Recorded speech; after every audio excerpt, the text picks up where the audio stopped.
Don't look at the rearview mirror. That was the last thing I told myself. My fingers were locked onto the steering wheel so hard, the skin had turned a ghostly white.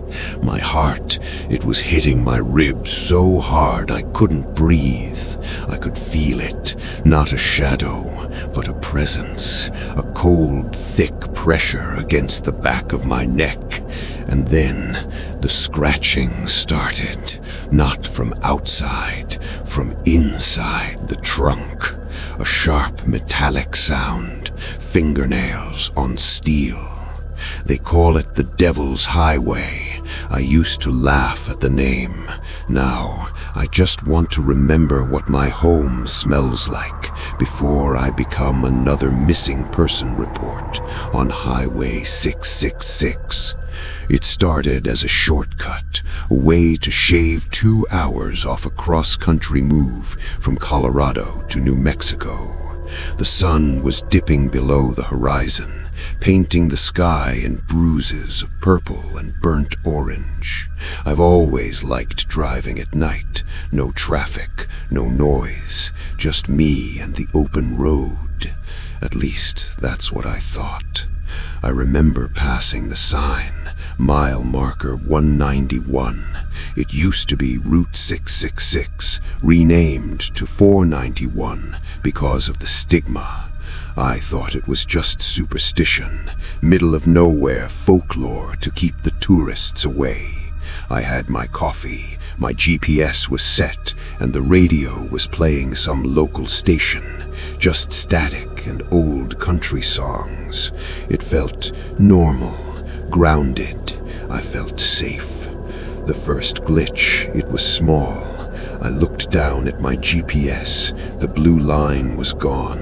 Instead, the screen showed I was driving through a lake, but there are no lakes in the New Mexico desert. I tapped the screen. Nothing. Then I noticed the smell.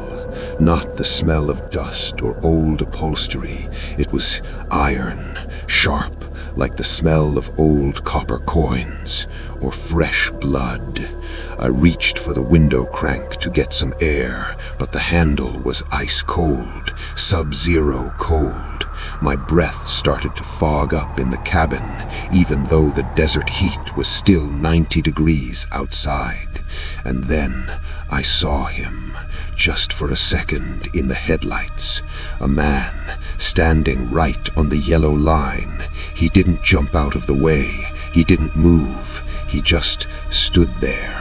He was wearing an old suit, but his skin, it looked like gray wax melting off a bone. As I swerved, I didn't hear a thud. I heard a whisper right into my left ear, despite the windows being rolled up tight. "You're late." The speedometer started spinning wildly, 60, 80, 120, but the car wasn't moving any faster. The world outside the window wasn't the desert anymore. It was just black, a thick, suffocating ink that swallowed my headlights. I slammed on the brakes. The screech of tires against the pavement was the only thing that felt real. My lungs felt like they were collapsing. "I'm just tired," I whispered, my voice cracking in the silence. "I'm dehydrated. The desert sun, it plays tricks. That's all, just tricks." I wiped the cold sweat from my forehead, my hand trembling so much I could barely grip the gear shift. I looked back. Nothing. No gray-skinned man, no suit, just the endless empty blackness of Highway 666. My mind was trying to save me, weaving excuses like a safety net over a bottomless pit. Maybe I'd hit a coyote. Maybe the iron smell was just a leak in the heater core. Yeah, that makes sense. It has to. I reached for the radio, desperate for a human voice, a commercial, anything. I turned the knob. Static, thick, heavy static that felt like it had weight. And then the static shifted. It wasn't noise anymore. It was the sound of someone wet, dragging themselves across a tiled floor. Slap, drag, slap, drag. I froze. My hand stayed glued to the radio dial. From the static, a voice emerged. It wasn't the whisper before. It was a woman's voice, distorted, as if she were speaking through a mouthful of silt. "Officer, please, it's under the seat. It's still breathing." The radio went dead. Not just silent, but dead. The digital display vanished. Then the car began to die. Not a sudden stop, but a slow, agonizing drain of power. The dashboard lights flickered like a dying pulse. The heater gave one last wheezing breath, and the cabin went frigid. I watched the fuel gauge needle drop, moving steadily from full to empty, as if something invisible was drinking the gasoline straight from the tank. I was stranded. Mile marker 191, the exact heart of the Devil's Highway. I grabbed my phone to call for help. No service, not even an SOS signal. But as I stared at the screen, a text message popped up. No number, no name, just a text message that sent a jolt of ice through my veins. "The convoy is near. Don't look in the back." My breath hitched. I could feel a prickling sensation on the back of my neck. I didn't want to look. I fought every instinct in my body, but I could feel the weight shift. The back of the SUV dipped slightly, as if someone or something had just climbed into the rear seat. The smell of old copper was back, but now it was mixed with the stench of stagnant water and wet earth. "You aren't real," I sobbed, my eyes fixed straight ahead on the dark road. But then I heard it, a soft, rhythmic sound from the seat directly behind my head. Click, click, click. The sound of teeth chattering, not because they were cold, but because they were hungry. Far off in the distance, a light appeared, a single, sickly yellow orb, then another and another. A line of headlights was cresting the hill, miles away. The convoy, but they weren't moving like trucks. They were gliding, silent, predatory. I was no longer a driver on a highway.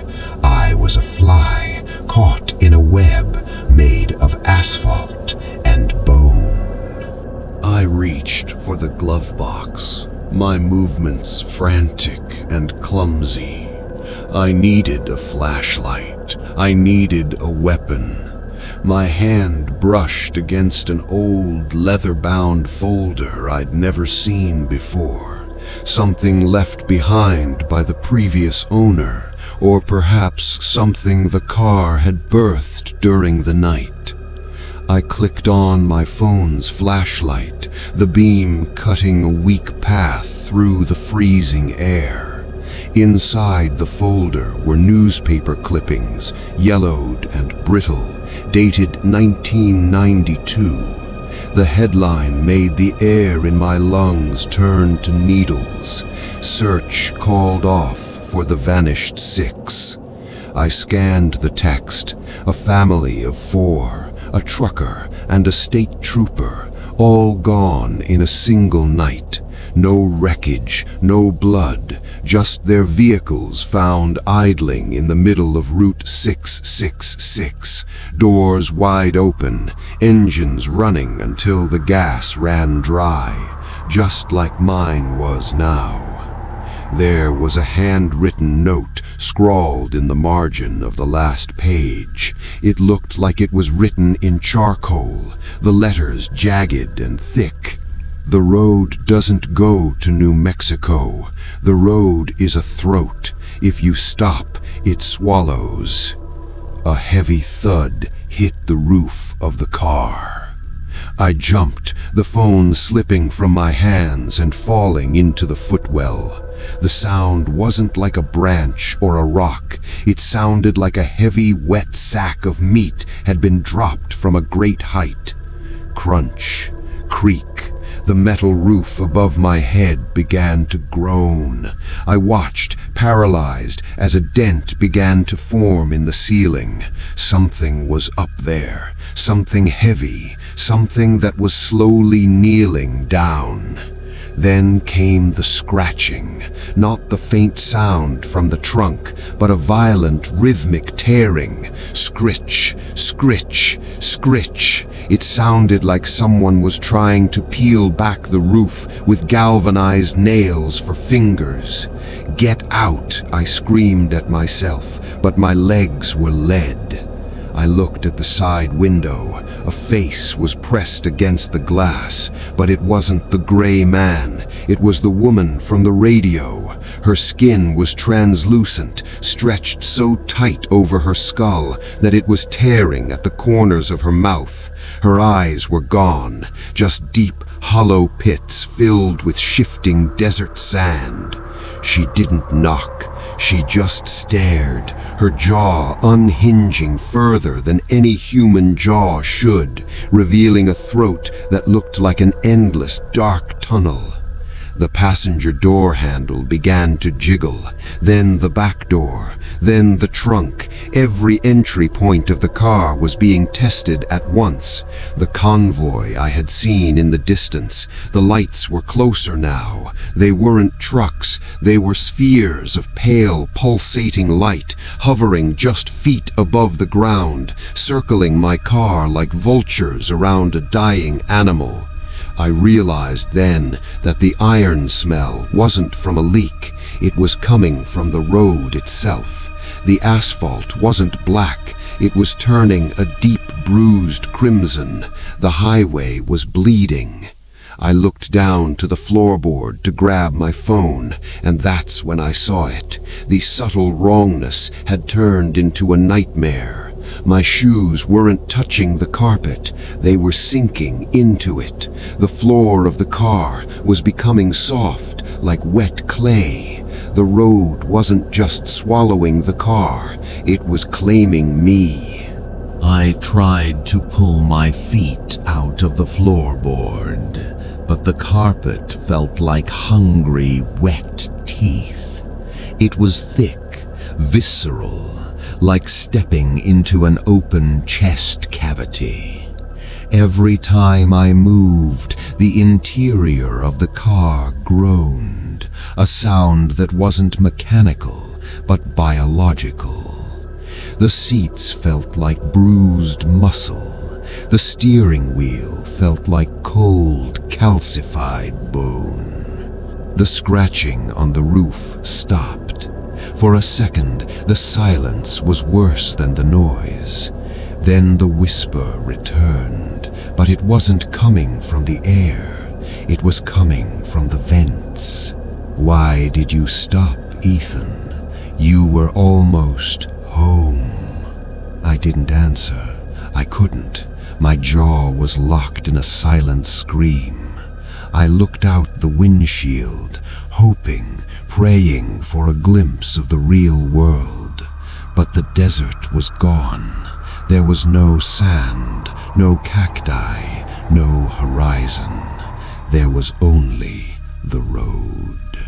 It stretched infinitely into the dark, a vein of bleeding asphalt suspended in a void. The lights from the convoy were now right behind me. They didn't cast shadows. They didn't reflect in the glass. They were holes in reality, voids of light that made my eyes ache. I realized then what the newspaper clippings meant. The vanished six hadn't been kidnapped. They hadn't died. They had simply been digested. I reached for the door handle, desperate to jump out, even if it meant falling into the abyss. But the handle wouldn't move. It was fused to the door, the metal turning into a singular, seamless surface. The car was sealing itself. I was inside a stomach, and the acid was the silence. I began to laugh, a sharp, jagged sound that didn't feel like mine. My mind was fracturing, the logic I had clung to earlier shattering into useless shards. I started talking to the hollow-eyed woman outside the glass. "Is it cold in there?" I asked, my voice high and melodic. "Does the sand hurt your throat?" She didn't move, but her unhinged jaw began to leak, not blood, but black, oily ink, the same ink that was now filling the dashboard, drowning the speedometer. I looked at my hands. My fingernails were turning gray. My skin was starting to look like wax. I could feel my memories slipping away. The face of my mother, the smell of my first home, the sound of rain on a tin roof. They were being replaced by the hum of the road, the rhythm of the tires, the hunger of the highway.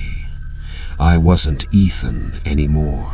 I was a passenger, and the passenger before me was now the gray man on the road, and the passenger before her was the woman in the window.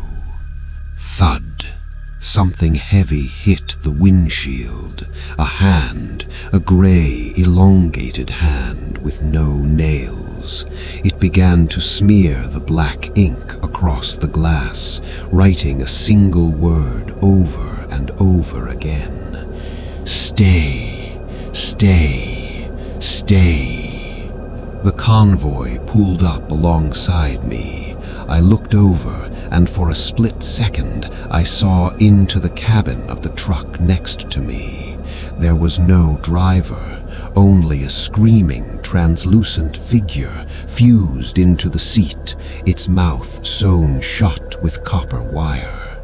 The realization hit me like a physical blow. The trap wasn't the car. The trap wasn't the road. The trap was the choice to take the shortcut. I had traded my soul for 2 hours of time, and now time was all I had. An eternity of it. The windshield shattered, not inward, but outward, as if the pressure inside the car had become too great for the world to hold. I didn't think. I scrambled through the jagged opening, my skin tearing on the glass, but I felt no pain, only the frantic primal need to move. I hit the asphalt. It wasn't hard like stone. It felt like sun-scorched skin pulsating beneath my palms. Behind me, the car wasn't a car anymore. It was a heap of rusted metal and weeping sores melting into the road. "Run!" a voice screamed. It was my own voice, but it sounded miles away. I ran. My lungs were screaming, every breath tasting like copper and ozone. The spheres of light from the convoy surged. They didn't move like vehicles. They moved like a fever, flickering across the darkness. I could hear them now, a low, rhythmic chanting, 1,000 voices whispering my name in a language made of static. I looked back for a split second. The road behind me was folding. The asphalt was rising like a wave of black bile, swallowing the sky, erasing the horizon. There was no New Mexico. There was only the road, and it was closing its mouth. I saw a light. Not a pale, pulsating orb, but a harsh, white floodlight. A gas station, a neon sign flickering, open. It looked like a hallucination, a cruel joke played by a dying brain, but I sprinted toward it. My legs felt like they were dissolving, my feet sinking into the softening road with every step. I reached the edge of the asphalt. The transition from the road to the gravel lot felt like jumping from a furnace into a frozen lake. I collapsed, my face hitting the dirt. Silence. No static, no whispering, no chattering teeth. I looked up. The gas station was empty. The neon sign hummed quietly. I looked back at the highway. It was just a road, a normal, cracked two-lane highway under the desert moon. My SUV was parked on the shoulder, 100 yards back, looking perfectly normal. I crawled to my feet, my body shaking with a violent, uncontrollable tremor. I had made it. I had escaped the throat. But as I walked toward the gas station bathroom to wash the dirt from my face, I stopped at the mirror. I looked at the man staring back. He looked like me. He wore my clothes. He had my eyes. But when I reached up to touch the glass, my hand didn't feel like flesh. It felt cold as the window crank on Highway 666. I looked down at the sink. The water running from the tap wasn't clear. It was black, oily. I reached into my pocket and pulled out my phone. It was dead, completely fried. But then the screen flickered to life. One notification, one text message. "Thanks for the seat, Ethan. Enjoy the road."